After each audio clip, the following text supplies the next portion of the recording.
Welcome to this session of Energy Conservation and Management course.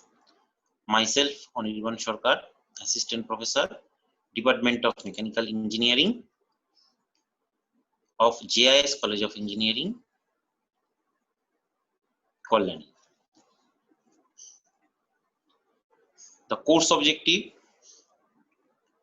to impart basic knowledge to the student about current energy scenario, energy conservation, audit and management, to inculcate among the students systematic knowledge and skill about assessing the energy efficiency, energy auditing, and energy management.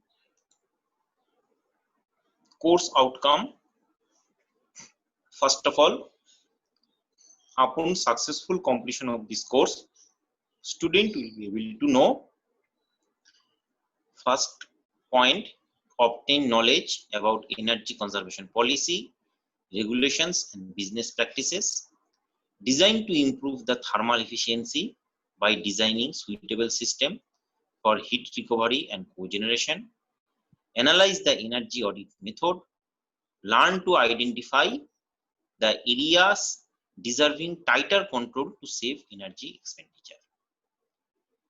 And number 4, evaluate the cost benefit analysis of various investment alternatives for meeting the energy need of the organization. The COPO mappings are there.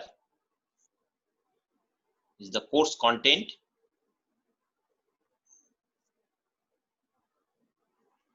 So we are discussing about in module 1, the energy resources, finite and renewable sources. Today's session, that is lecture 3, that is energy conservation and its strategies. Learning outcome: to understand the concept of energy conservation and its different strategies to achieve the goal. Energy conservation and its importance. We know that coal and other fossil fuel, which have taken 3 million years to form, are likely to deplete soon. In the last 200 years, we have consumed 60% of all resources. For sustainable development, we need to adopt energy efficiency measures. Today, 85% of primary energy comes from non-renewable and fossil fuel sources. These reserves are continually diminishing with increasing consumption and will not exist for future generations. Next, that is climate change. With the burning of fossil fuels like coal, petroleum, natural gas, etc., over the last 200 years of burning of these fossil fuels, the climate in our planet has changed. That is due to human activities, particularly the combustion of fossil fuel, have made the blanket of greenhouse gases, which compose of water vapor, carbon dioxide, methane, ozone, etc., around the Earth thicker.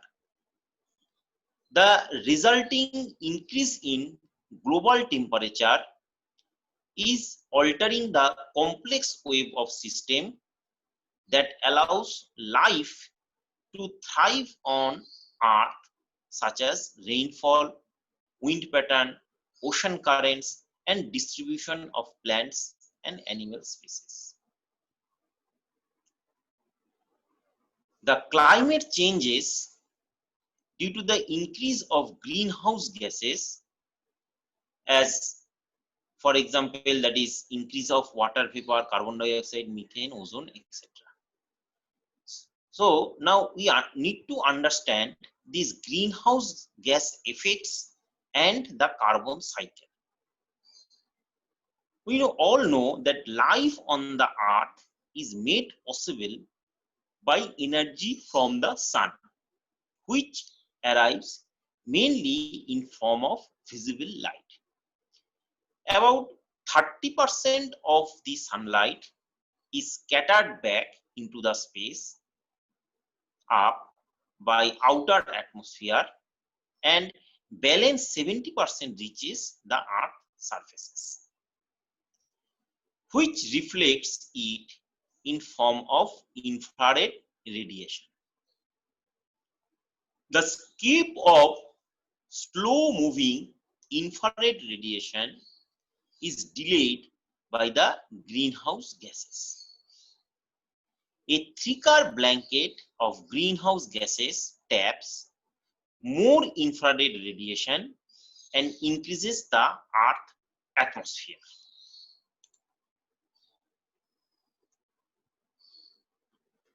So in this figure, it is shown that the greenhouse gas effects. To some extent, due to greenhouse gases, the Earth temperature kept at optimum level.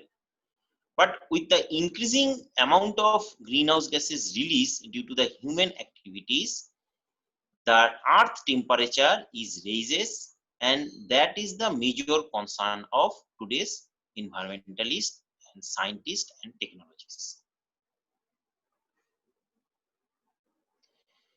Greenhouse gases make up only 1% of the atmosphere, but they act as a blanket around the earth, or like a glass roof of a greenhouse, and keep the earth 30° warmer than it would be otherwise. Without greenhouse gases, earth would be too cold to live. Human activities that are responsible for making greenhouse layer thicker are emissions of carbon dioxide from the combustion of coal, oil, and natural gas. By additional methane and nitrous oxide from farming activities and changes in land use, and by several man-made gases that have a long life in the atmosphere. The increase in greenhouse gases is happening at an alarming rate. If greenhouse gases emissions continue to grow at current rate, it is almost certain that the atmospheric level of carbon dioxide will increase twice or thrice from pre-industrial level during the 21st century. Even a small increases in Earth's temperature will be accompanied by changes in climate such as cloud cover, precipitations, wind patterns, and duration of seasons. In an already highly crowded and stressed Earth, millions of people depend on weather pattern such as monsoon rains to continue as they have in past. Even minimum changes will be disruptive and difficult. Carbon dioxide is responsible for 60% of enhanced greenhouse effect. Humans are burning coal, oil, and natural gas at a rate that is much faster than the rate at which these fossil fuels are created. This is releasing the carbon stored in the fuel into the atmosphere and upsetting the carbon cycle. that is a precise balance system by which carbon is exchanged between the air, the ocean, and the land vegetation taking place over millions of years. Currently, carbon dioxide levels in the atmosphere are rising by over 10% every 20 years. Current evidence of climate changes. Cyclones, storms, hurricanes are occurring more frequently, and flood and drought are more intense than before. These increases in extreme weather event cannot be explained away as random event. These trends towards more powerful storm and hotter, longer dry periods in predicted by computer models. Warmer temperature means greater evaporation, and a warmer atmosphere is able to hold more moisture, and hence there is more water aloft that can fall as precipitation. Similarly, dry regions are prone to lose still more moisture if the weather is hotter, and hence this lead to more severe drought and desertification. Future effect. Even the minimum predicted shift in climate for 21st century are likely to be significant and disruptive. Prediction of future climate changes are wide-ranging. The global temperature may climb from 1.4 to 5.8 degrees centigrade. The sea level may be raised from 9 to 88 centimeter.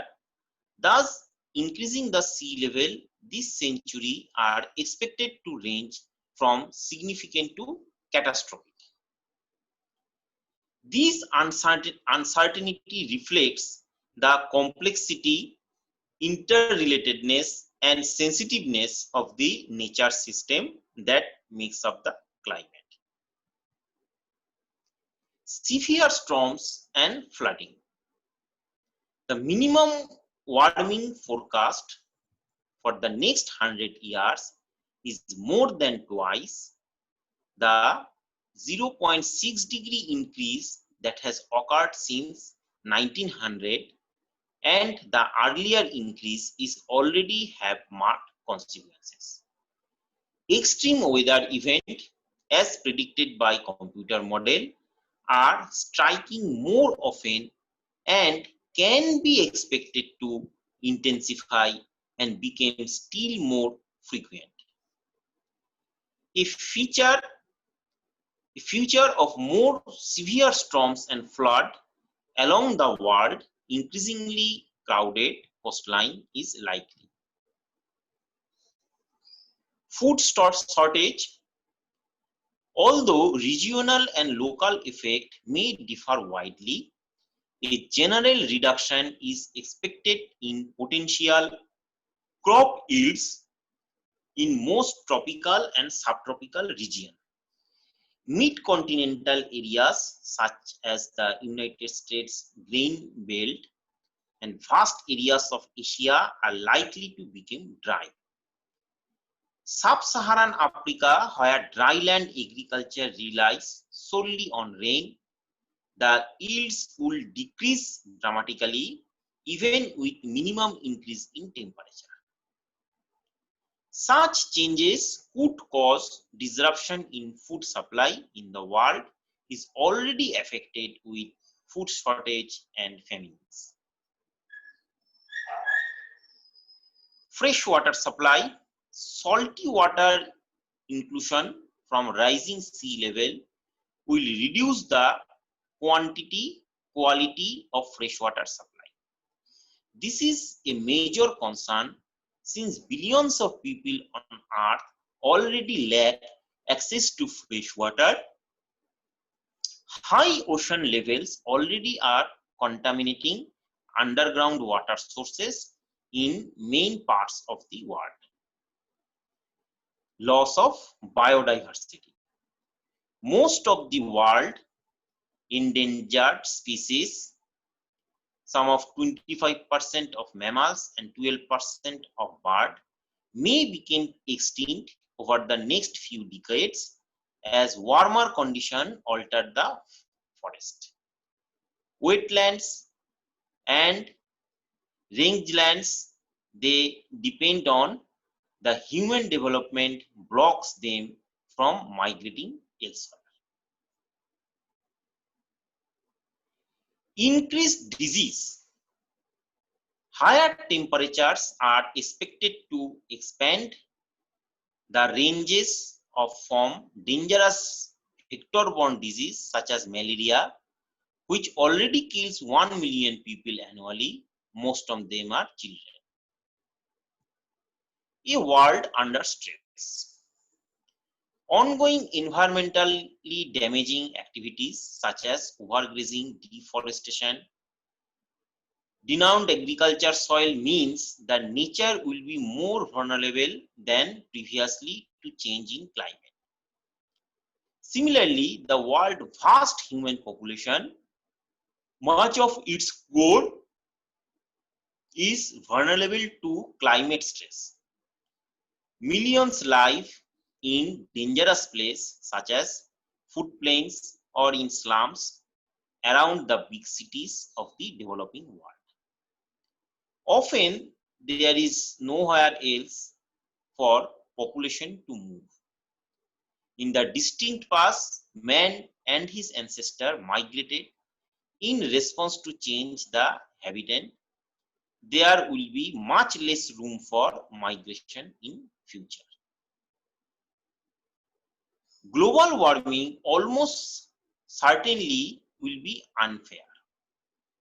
The industrialized countries of North America and Western Europe and other countries such as Japan are responsible for the vast amount of past and current greenhouse gas emissions.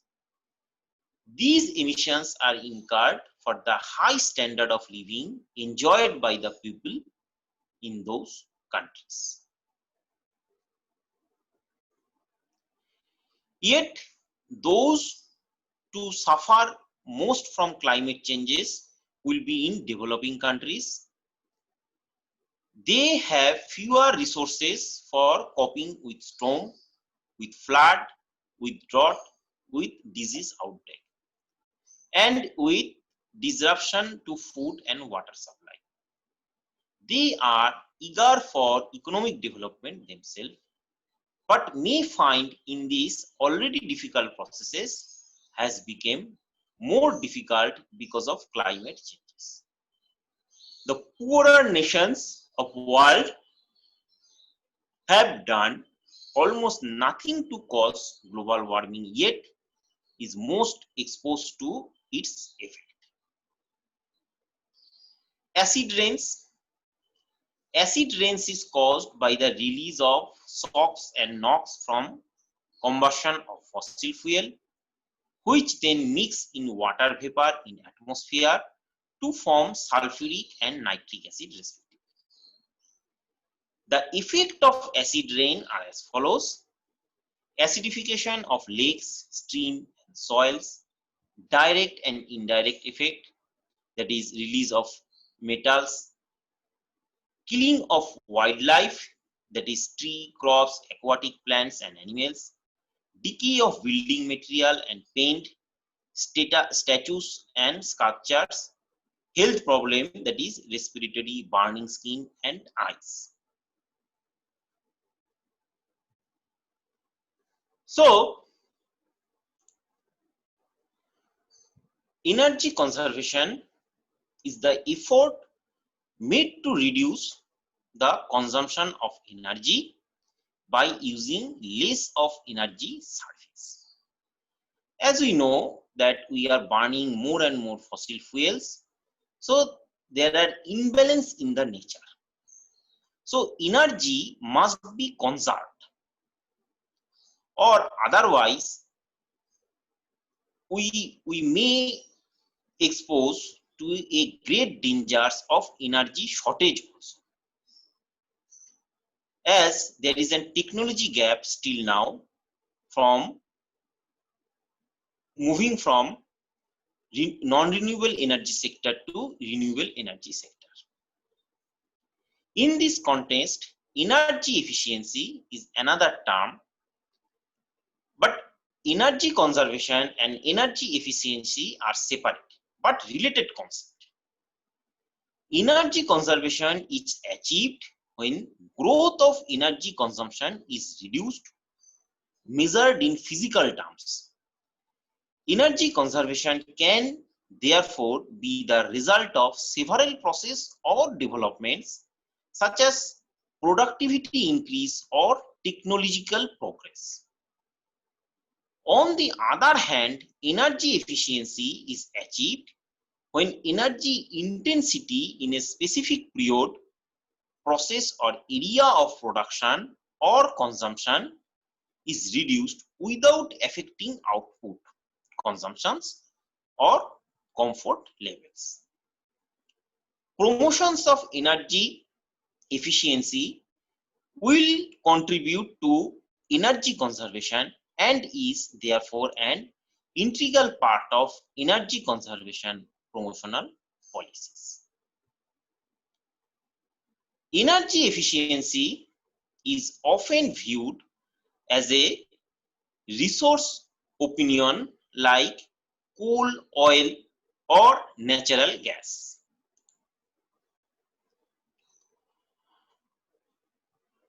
It provides additional economic value by preserving the resources based and reducing pollution. For example, replacing traditional light bulbs with compact fluorescent lamps means we can use 1/4 of energy to light of a room. Pollution levels also reduce by the same amount. Nature sets some basic limits on how efficiently energy can be used. But in most cases, our products and manufacturing process are still a long way from operating at this theoretical limit. Very simple energy efficiency means using less energy to perform the same function. Although energy efficiency has been in practice ever since the first oil crisis in 1973. It has today assumed even more importance and reliable means of mitigating the global climate changes. Recognition of that potential has led to high expectations for the control of future carbon dioxide emissions through even more energy efficiency improvement that have occurred in the past. The industrial sector accounts for some 41% of global primary energy demand and approximately the same share of carbon dioxide emissions. These are the energy efficiency benefits. For an industry, it reduces energy bills, increase competitiveness, increase productivity, improves quality, and if we maintain all of this above, it will give us profit. For a nation, it reduced energy imports, avoided cost can be used for poverty reduction, conservation of limited resources improves energy security. As a whole globe, this reduces greenhouse gas effect, and other emissions, maintains a sustainable development. Energy strategies for the future. The energy strategies for the future could be classified into immediate, medium-term, and long-term strategy. The various components of these strategies are listed. For immediate term strategy, rationalizing the tariff structure of various energy products, optimum utilization of existing assets, efficiency in production system, and reduction in distribution loss, including those in traditional energy sources. Promoting R&D, transfer, and use of technologies and practice for environmentally sound energy system, including new and renewable energy sources. Then next is medium-term strategy. Demand management through greater conservation of energy, optimum fuel mix, structural changes in the economy, and appropriate model mix in the transport sector. That is, greater dependence on rail than on road for the movement of goods and passenger, with a shift away from private modes to public modes for passenger transport. Changes in design of different products to reduce the material intensity of those products, recycling, etc. There is need to shift to less energy intensive modes of transport. This would include measures to improve the transport infrastructure via road, better design of vehicle, use of compressed natural gas and synthetic fuel, etc. Similarly, better urban planning would also reduce the demand for energy used in the transport sector. There is a need to move away from non-renewable to renewable energy source via solar, wind, and biomass energy.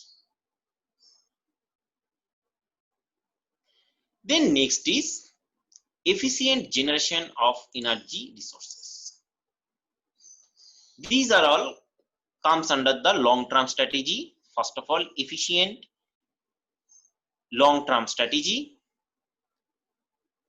efficient generation of energy resources. That is, efficiently production of coal, oil, and natural gas, reducing of natural gas flaring. Improve energy infrastructure, building new refineries, creating of urban gas transmission and distribution network, maximizing efficiency of rail transport of coal production, building new coal and gas-fired power stations. Enhancing energy efficiency, improving energy efficiency in accord with national, socio-economic, and environmental priorities, promoting of energy efficiency and emission standards, labeling program for products and adaptation of energy efficient technologies in large industries, deregulation and privatization of energy sector, reducing cross subsidies on oil products and electricity tariff, decontrolling coal price and marketing natural gas price competitive, privatization of oil, coal, and power sectors for improved efficiency, investment legislation to attract foreign investment, streamlining approval process for attracting private sector participation in power generation, transmission, and distribution. The Energy Conservation Act 2001, it involves minimum energy consumption and performance standard for notified equipment and appliance, prohibits manufacturing, sales, and improve of such equipments which does not conform to the standard. It also introduced a mandatory leveling scheme for notified equipment appliance to enable consumer to make informed choice, and these estimate information on the benefits to consumers. In this regard, Bureau of Energy Efficiency established to regulate the mechanisms of Energy Conservation Act 2001. The Bureau of Energy Efficiency is an agency of Government of India under Minister of Power, created in March 2002 under the provision of Nations 2001 Energy Conservation Act. The agency function is to develop programs which will increase the conservation and efficiency use of energy in India. The government has proposed to make it mandatory for certain appliances in India to have ratings by BEE starting in January 2010. Energy conservation building codes. This develops to deal with rapidly increasing energy consumption in commercial buildings. These energy conservation building codes encourage energy efficient design and retrofit of buildings so that building function, comfort, health and productivity of the occupants is considered, and life cycle cost.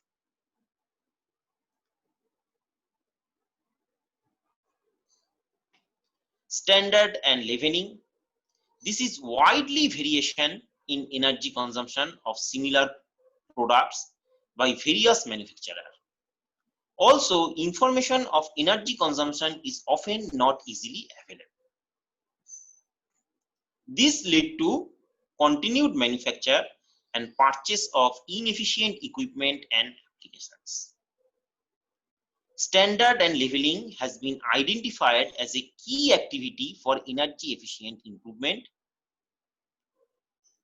The standard and leveling program, when it is placed, would ensure that only when energy efficiency equipment and appliance would be made available to the customer. The main provisions are: evolve minimum energy consumption and perform standard for notified equipment and appliance, prevent manufacturer, sale and import of such equipment which does not meet the standard, introduce a mandatory leveling scheme for notified equipment and appliance to enable customer to make correct choice, spread information on the benefit of customer.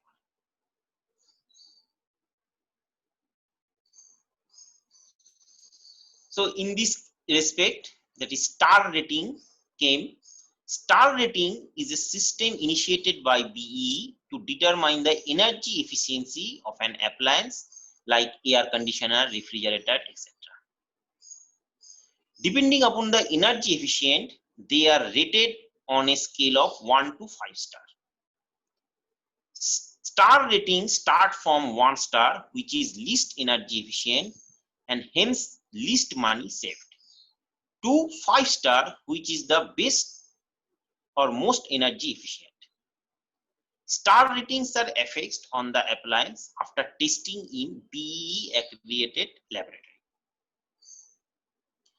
Now, relationship between standards and leveling. The leveling program are the best way to implement standards. The levels serves as a complement to standards. The levels can be provide detailed information about product's energy performance or simply indicates that the product has made certain energy performance. The level program also provides useful data for updating standards. Bharat Lamp Yojana, which literally means Safe Lamp Scheme, aims at the large-scale replacement of inefficient incandescent bulbs in household by compact fluorescent lamps. So, by estimated that 400 million incandescent bulb replace CFL would save 6,000 megawatt by 2012. Demand side management. This means of demand of power by utility distribution companies among some or all of the customer to meet the current or future needs.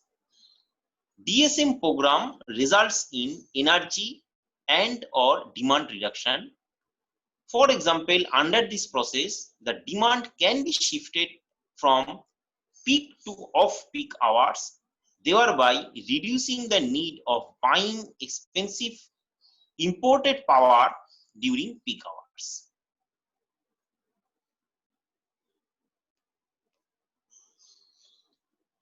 So with this, we are concluding today. So these are the references.